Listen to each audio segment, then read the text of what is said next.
పుంఖాలుగా టీవీల్లో వస్తున్నాయి. అసలు సాయికృష్ణ మార్కాపురం నుంచి ఎవరు తీసుకొచ్చారు? నాగరాజులు తీసుకొచ్చాడా?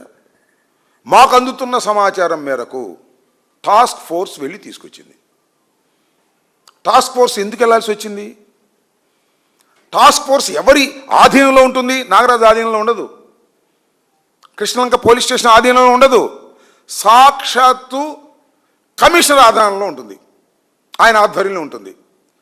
కమిషనర్ గారి ఆదేశాలు లేకోకుండా టాస్క్ ఫోర్స్ ఒక అడుగు కూడా ముందుకు వేయదు. అంటే మార్కాపురంలో ఉన్నటువంటి సాయికృష్ణ ఏదో చిన్న పని చేసుకుంటున్నాడు అక్కడ. టాస్క్ ఫోర్స్ వెళ్ళి అతన్ని తీసుకొచ్చింది అంటే కమిషనర్కి తెలియదా?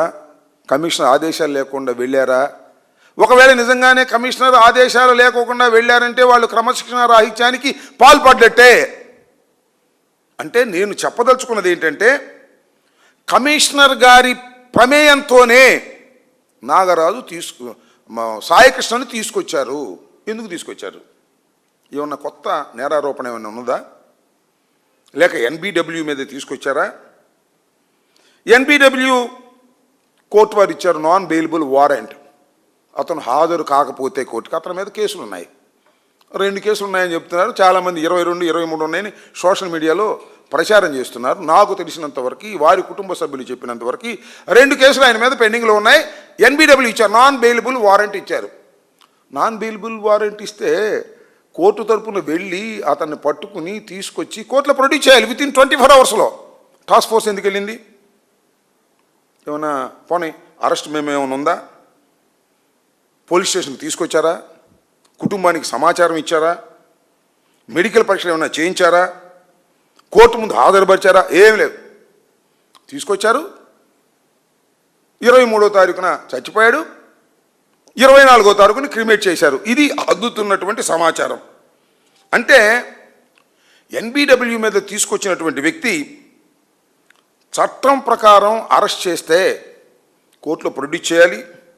అలా చేయకపోతే దాన్ని ఏమంటారంటే అక్రమ నిర్బంధం, హింస చేసి చంపారు అనేటువంటి వాస్తవాలు బయటకు వచ్చేటటువంటి పరిస్థితులు కనిపిస్తున్నాయి. ఒకవేళ సాయికృష్ణని ఈ కేసులో కాకపోతే వేరే ఏమన్నా కేసుల్లో తీసుకొచ్చారా? ఇవన్నీ ప్రశ్నలు. ఇంకేదైనా నేరారోపణ ఉందా? దీని వెనుక ఏమైనా గూడు పుటాని ఉందా?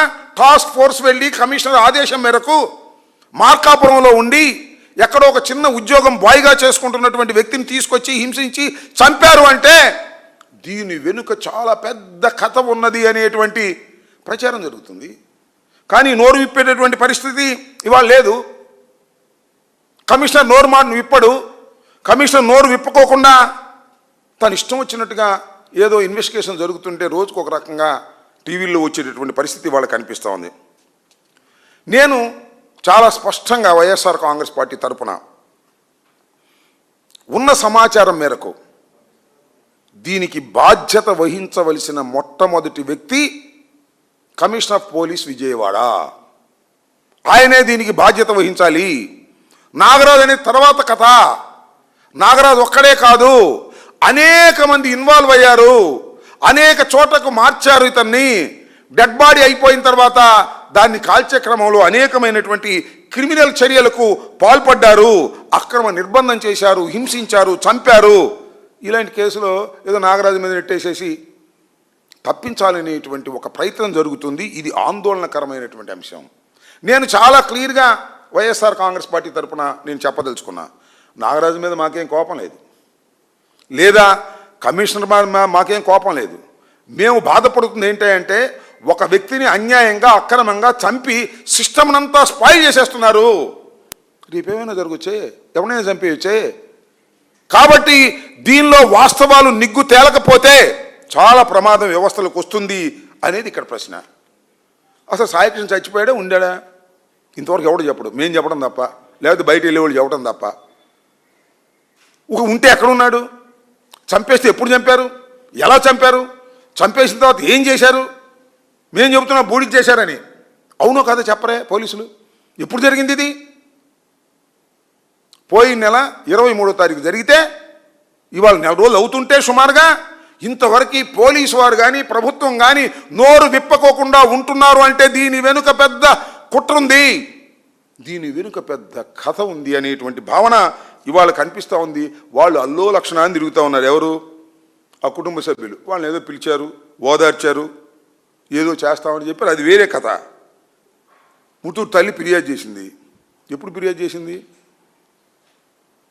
19వ తారీఖున ఫిర్యాదు చేసింది. పిలిపించుకున్నారు. జగన్మోహన్ రెడ్డి గారు 18వ తారీఖున వెళ్ళి ఆ కుటుంబాన్ని పరామర్శించి ఇది అన్యాయం, అక్రమం, బాడీ కూడా లేకుండా చేశారు అన్న తర్వాత 19వ తారీఖున పిలిపించుకుని కంప్లైంట్ తీసుకుని దాన్ని రిజిస్టర్ చేసి ఇవాళ విచారణ పేరుతో కాలయాపన చేస్తున్నారు. నేను ఒకటి అడుగుతా, ఈ నేరం చేసింది ఎవరు? పోలీసులు. కానిస్టేబుల్ చేశాడా? సిఐ చేశాడా? కమిషనర్ చేశాడా? టాస్క్ ఫోర్స్ చేసిందా? లేకపోతే డీజీపీ చేశాడా? ఎవరు చేసినా కూడా పోలీసులే కదా ఈ నేరం చేసింది. అతి ఘోరమైన నేరాన్ని పోలీసులు నేరం చేస్తే పోలీసులు విచారిస్తున్నారు. విన్నారా? పోలీసులు నేరం చేస్తే పోలీసులే విచారించేటటువంటి ప్రక్రియ ఇవాళ జరుగుతూ ఉందంటే దొంగ చేతికి తాళాలు ఇచ్చినట్టు కాదా అని అడుగుతా ఉన్నా. కాబట్టి మేము చాలా స్పష్టంగా డిమాండ్ చేస్తున్నాం, ఎట్టి పరిస్థితుల్లోనూ విచారణ చేయవలసింది సిబిఐ కానీ లేదా అంతకన్నా ఉన్నతమైనటువంటి ఏదైనా సంస్థ ఉంటే ఆ సంస్థ కానీ ఎన్ఐఏ కానీ చెయ్యాలి అనేది మా డిమాండ్. దీన్ని తప్పేమని చెప్పమని అడుగుతున్నాం. మేమేమి రాజకీయం చేయాలని కాదు, ఆ కుటుంబానికి న్యాయం చేయాలని. ఒక నిండు ప్రాణం పోలీస్ స్టేషన్లో బలైపోతే ఇలాంటి సంఘటనలు పునరావృతం దేశంలోనే కాకూడదనేటువంటి ఒక మంచి దృక్పథంతో మేము డిమాండ్ చేస్తుంటే రాజకీయం చేస్తున్నాం అనే మాటలు మాట్లాడటం చాలా దురదృష్టకరమని ఈ సందర్భంగా నేను మనవి చేస్తాను. నిజంగా మీరు పోలీసులు చాలా చిత్తశుద్ధిగా చేస్తున్నారు అనుకున్నాం కాసేపు. ఎందుకు అరెస్ట్ చేయలేదండి సిఐ నాగరాజన్ టిల్నవ్? 19వ తారీఖున మీరు రిజిస్టర్ చేశారు. ఎక్కడ లేడా? అందుబాటులో లేడా? ఆ ఫారెన్ వెళ్ళిపోయాడా? మీ పోలీస్ స్టేషన్ దగ్గర తిరుగుతున్నాడుగా, మీకు తెలుసుగా ఎక్కడున్నా. ఆయన అరెస్ట్ చేయరా? అరెస్ట్ చేసి విచారిస్తే టోటల్ వాస్తవాలు బయటకు వస్తాయి కదా. అయితే భయం, ఆయన అరెస్ట్ చేస్తేనో విచారిస్తేనో పెద్ద పెద్ద వారి పేర్లన్నీ బయటకు వస్తాయని భయపడుతున్నారా లేదా? చెప్పండి నాకు సమాధానం. ఇంకో ఫార్స్, అసలు ఆయన అరెస్ట్ చేయడానికి వీల్లేదు అంటున్నారు. అరెస్ట్ చేయడానికి వీల్లేదు. సిన్సియర్ పోలీస్ ఆఫీసర్, మనుషులు చంపితే చంపొచ్చు, కానీ గంధయాలను పట్టుకున్నాడు. ఆడపిల్లల్ని దౌర్జన్యం చేస్తే వాళ్ళని పట్టుకున్నాడు. అతను అరెస్ట్ చేయడానికి వెళ్ళేది మనుషులు చంపినా సరే అని ఒక బ్యాచ్ బయలుదేరింది. అప్పుడే అంటే వాళ్ళకి స్కోప్ ఇస్తున్నారు. మీరే నాటకం ఆడుతున్నారు. పోలీసులే నాటకం ఆడేటటువంటి పరిస్థితికి వచ్చారు. చట్టాన్ని ఉల్లంఘిస్తున్నారు. ఇది అన్యాయం, ఇది ప్రమాదం, ఇది సమాజానికి ప్రమాదకరమైనటువంటి సంఘటన. తక్షణమే మీరు అతను అరెస్ట్ చేయాలి, విచారించాలి. అది కాదండి, అరెస్ట్ చేసి ఎన్నిసార్లు పోలీస్ కస్టడీలోకి తీసుకుంటున్నారు రాజకీయ నాయకుల్ని, నేరస్తుల్ని. రాజకీయ నాయకులు కూడా తీసుకుంటారు, నేరస్తులనే కాదు. పోలీస్ కస్టడీ అని తీసుకుంటారు. ఎందుకు అరెస్ట్ చేయరు? పోలీస్ కస్టడీలో ఎందుకు విచారించరు? వాళ్ళకి ఏమైనా ఎగ్జామ్షన్స్ ఉన్నాయా? మీరే విచారిస్తున్నారు కాబట్టి పోలీసు వారికి చట్టాలు వర్తించవనేటువంటి భావనతో ఇవాళ మీరు ప్రయత్నం చేస్తున్నారు. ఇది చాలా దుర్మార్గమైనటువంటి అంశం. అంతేకాదు,